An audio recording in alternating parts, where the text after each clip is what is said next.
Iran launched a drill in the maritime area around Iran on Monday, for the second time in wallabdeen Iran fi Amerika gara wallabdee buututti ammaatiram.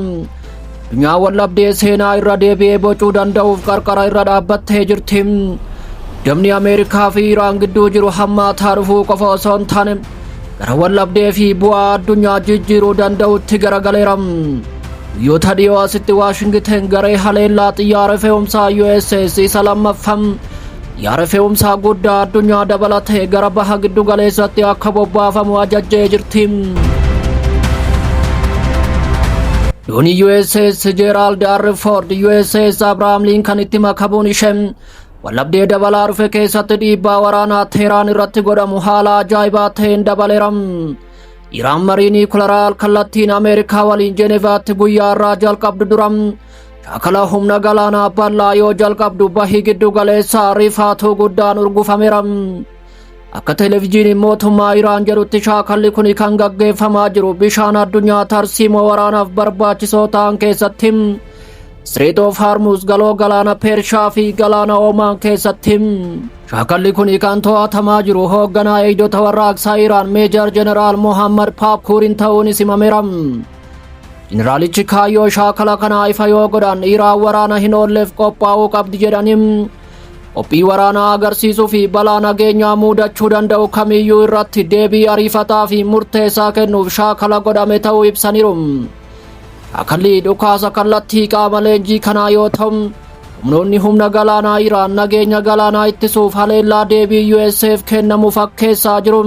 Mariin niwukileeraa Jenevaa fi Oman keessatti karoorfame itti fufee jiraatus pirezidaantii USA Doonaald Tiraamp humna waraanaa akka hin hambifne ifatti yaada dhiyeessuun jijjiirama sirnaa Teheraan keessatti ta'uu danda'ullee dubbataniiru. Iraan gama isheetiin haleellaan naannoo ishee irratti raawwatamu kamiyyuu akka waraana guutuutti akka ilaalamu akeekkachiisa cimaa kennite. Qondaalonni Iraan haleellaan daangeffame yookaan baqaqsanii hodhuu Ameerikaan raawwattu haaloo ba'iinsa hamaa akka argatu ibsuun sarbamni abbaa biyyummaa Iraan deebii waraanaa guutuu naannichaa akka kaasus labsaniiru. Wallabdeen kun baha giddu galeessaa gara marsaa haaraa fi balaa ta'etti dhiibeera. Ministeerri dhimma alaa Iraaq rakkoon kun kana booda waa'ee marii niwukileeraa qofaa akka hin taane akeekkachiisuun amma misaayila baalaastikii humna bakka bu'ummaa fi madaallii humna balaa naannichaa akka hammatee ibsuun kunis hawwii waraana naannoo akka kakaasu ifatti beeksisaniiru. Iraan sagantaa badhaadhina yuuraaneemii gonkumaa akka hin dhiifne ifa gootee jirti. Waraanni USA naannicha keessatti argamuun akka ishee sodaachifne cimsitee ibsuun dursisa jalatti yaada ishee akka hin jijjiirre ifa goote. Teheraan humni biyya alaa kamiyyuu filannoo abbaa biyyummaa ishee irratti daangaa kaa'uuf mirga akka hin qabne falmuun murtiin kun ejjennoo dippiloomaasii gama lachuu cinqeera. Jenevaatti ministeerri dhimma alaa Iraan Abbaas Argaachi mariin niwukileeraa marsaa lammaffaa yeroo dhiyaatutti hoogganaa eejensii humna atoomikaa idil addunyaa Raafaa'el Giroosii waliin wal arguun daandii dachaa fi dippiloomaasii cimsanii ibsaniiru. Intaltoonni yoo dippiloomaasiin hin milkoofne wallabdeen kun lola bakka bu'ummaa fi haleellaa daangeffame bira darbee saffisaan babal'achuu akka danda'u akeekkachiisu. Tarsiimoon Strait of Hormuz kan boba'ee addunyaa harki guddaan keessa darbu bakka xiyyeeffannoo diinummaa ta'uu danda'a. Gabaan anniisaa addunyaa fi tasgabbiin diinagdee idil addunyaa balaadhaaf saaxilamuu danda'a.